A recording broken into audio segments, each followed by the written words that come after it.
It was a big game coming into it, Bill. Were you disappointed with the way you sort of just couldn't get anything going early on and got blown away, in the first 15 minutes? I don't think it was. I thought the first quarter, for most part, we were competitive. The second quarter was horrific. Everything that we had planned and things that we were doing relatively okay in the first quarter went out the window. We realigned that at half time, reminded the players of what we had planned and what we thought would work against South. And I think we improved in the second half, albeit, maybe we were flattered a little bit by South kicking on goal, but I think they kicked okay in the second half. It was only the first half they were a bit wayward. I think 7 goals 4, 7 goals 5 or something in the second half.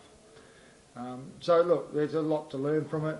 I guess a positive is that last time it was 103 points and this time it's 40 something, so we're on the right track. So there's an improvement there, but we're obviously disappointed. We genuinely think we can beat anyone if we play our stuff well. We just didn't do that for long enough periods today. You were able to stem the tide, like you said, after half time, and your second half was quite good, but just left too much work to do. Was that as disappointed as you've been at half time in some time? Oh, look, I was angry at half time. Not with my players' efforts as such, because, and I highlighted things at half time and after the game where players' efforts are good. It's their smartness in positioning and running and stuff like that disappointed me.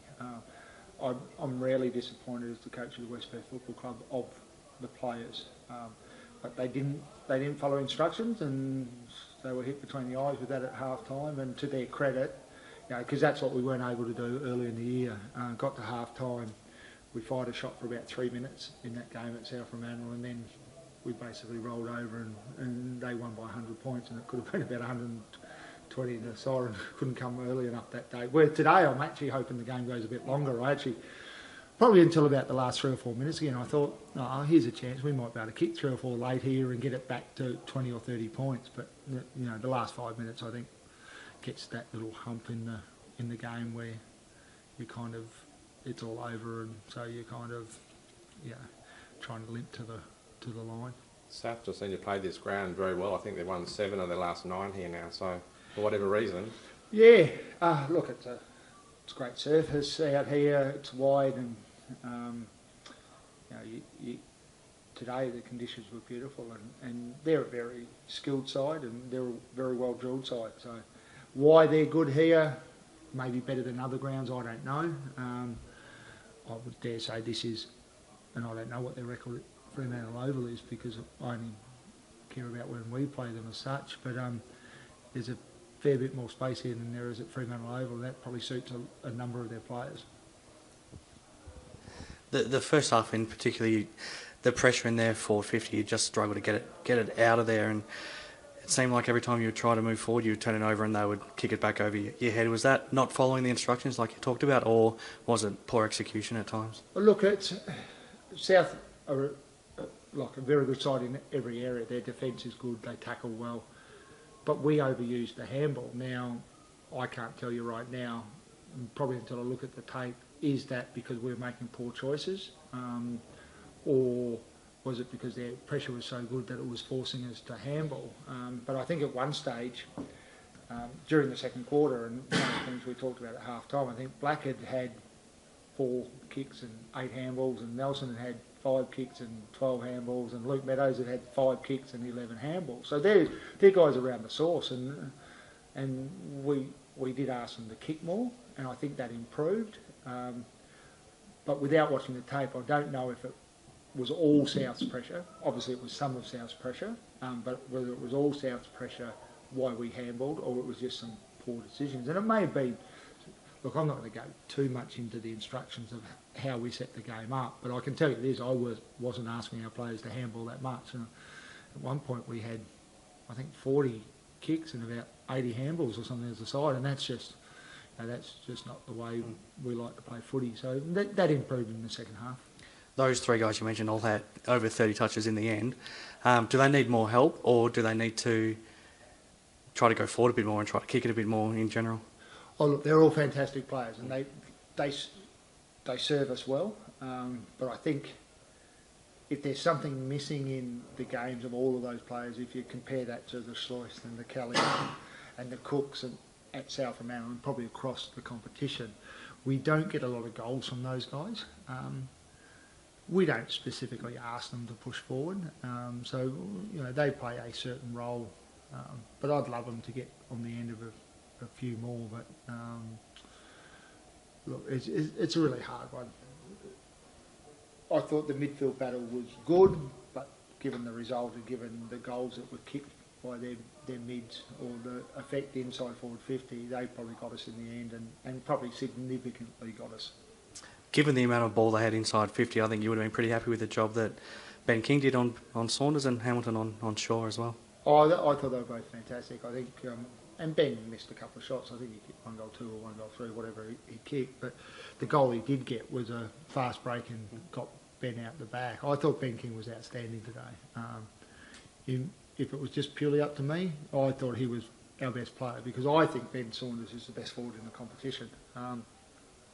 Hamo's a strange one. He doesn't find a lot of the ball, and he's much maligned, I think, because people look at the end numbers. He's done some really important defensive jobs over the last month, but he just doesn't find a lot of the ball. So, we don't ask him to find a lot of the ball. We're trying to give him the big jobs on the bigger forwards, and I thought today, and Mason's been very good against us in that, all of last year and in the early game this year. So. Both those were very good, I thought, today. Tyler was good again too, and he took his chances as well. Kicked 4 goals straight, I think. If it wasn't 4 goals straight, it was only 4 goals won.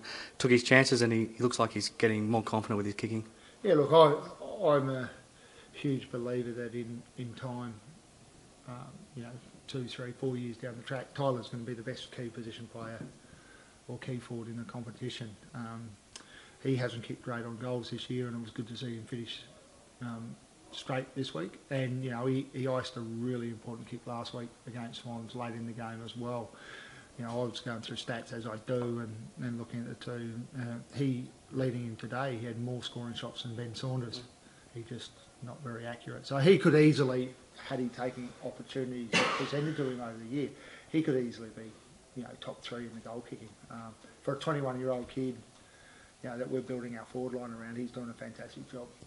And now looks like a big test next week too against Claremont at Claremont. First time you've been back there since a pretty good day when you won the second semi back in 2013. They've now won a couple in a row, so it's another big test. Oh, it is, and I think most people think Claremont had more ability than probably their early season. I wouldn't take out the first 3 games where they won easily, but that period where they didn't win many games, I think most people think they've got more ability than that.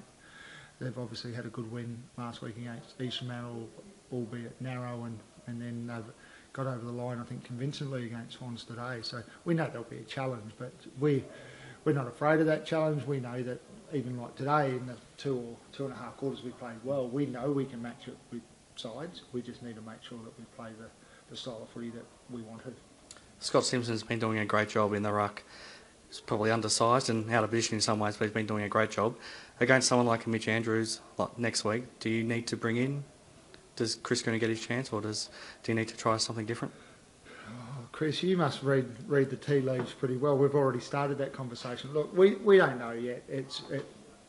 Scott's been doing a wonderful job. Chris has been out for a long period of time. I thought last week he made significant steps forward, and I thought today again he was, from what I saw, and I don't see the whole game because I'm in and out doing my stuff. I thought he was okay. Whether we go that way, I guess the problem we've got, Rodder, Keitel, Lowry, Hamilton, Simpson, can we afford to bring another tall in, whether that's a ruckman or a key position player? So that'll be the team balance and who Claremont play and the weather, and that may affect that. But we've been really happy with the way Scott's played, but we didn't bring him here to be a ruckman. And Chris has been an outstanding servant for a number of years. So he will get an opportunity at some stage, whether it's this week against Claremont, I can't tell you yet. You probably missed Andrew Strike a lot today. He's a cool head wherever he plays. What chance is he to bounce back from a calf injury to play next week against the Tigers? Oh, look, I think he'd be as close to a certainty to play as you can make it. He was really touch and go to play today, and I think had we had a 7-day break, consecutive 6-day breaks for us obviously doesn't help someone of Andrew's age. He'd love me saying that, but had it been a 7-day break, he probably plays. So that's how close it was. Yeah, Strikey's about what did we lose by, 47 points or something like that? Yeah, he's about a 48-point player.